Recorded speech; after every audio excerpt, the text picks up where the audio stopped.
welcome back to the shop. Today I'm going to start working on the drive system for the Ford mower.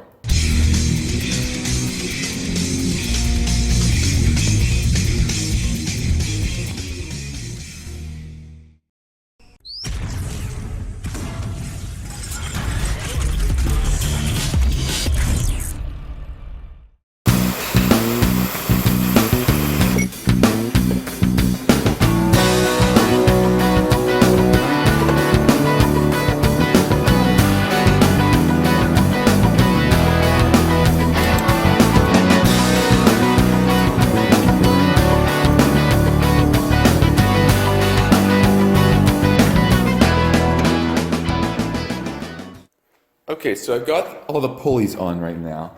The way this is I have a 4.5-inch pulley on the engine here.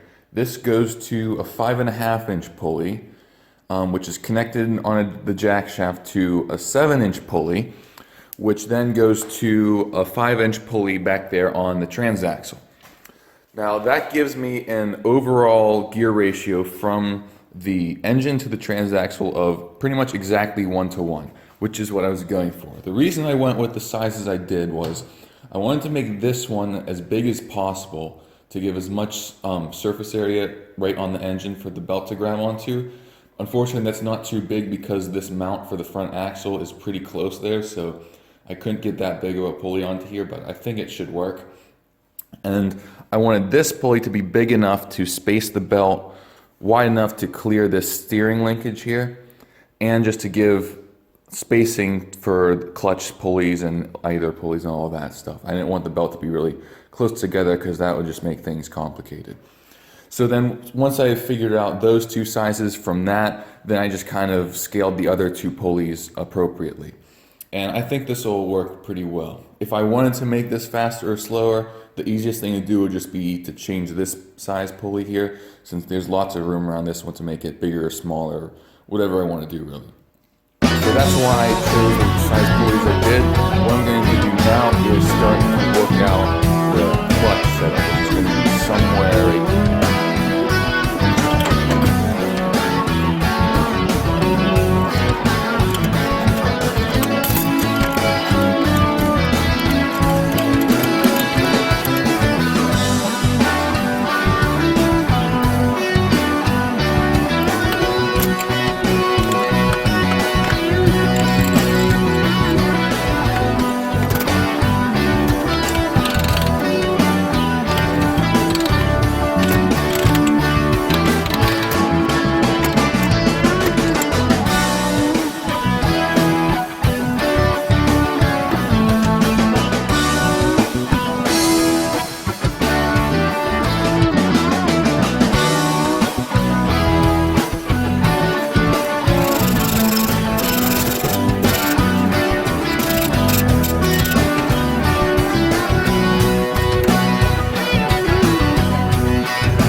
Okay, so I've got the clutch pretty much completed now. You can see how it works is it will have springs attached to this outside piece that hold it like that to keep the belt nice and tight. And then eventually I'll have this attached to the brake clutch lever up here so that when you push down on the clutch lever, it'll pull this back to put slack on the belt so you can shift gears. The only thing I still have to do for this is obviously hook it up to the pedal, put the springs on it, and then put some belt retainers on there. But that's pretty much the overall design for it. And this is the same design that a lot of people have used to use on racing mowers to upgrade the clutch setup, because most factory clutches only have like one pulley that pushes in on a belt up towards the engine. But this is a much better, stronger setup, and I think it'll work out really well. Okay, so that's pretty much where I am right now. Next thing to do is after I finish up the clutch, I can get some actual belts. Right now, these belts I have on here are just some half-inch belts I found laying around just to kind of mark it up. You can see none of them are the right size or anything. But I'm going to be using 5/8 belts instead of half-inch. That'll give me a lot more friction on the pulleys and a lot more surface area for them to grab onto. So I think that'll be really good. And after that, I can get working on the transaxle. I'm still waiting for the parts to come in, but once I get a couple parts for that, I'll be able to assemble that and then work out the shifting mechanism. So yeah, that's all I have for you today. Thanks for watching, and I'll see you next time.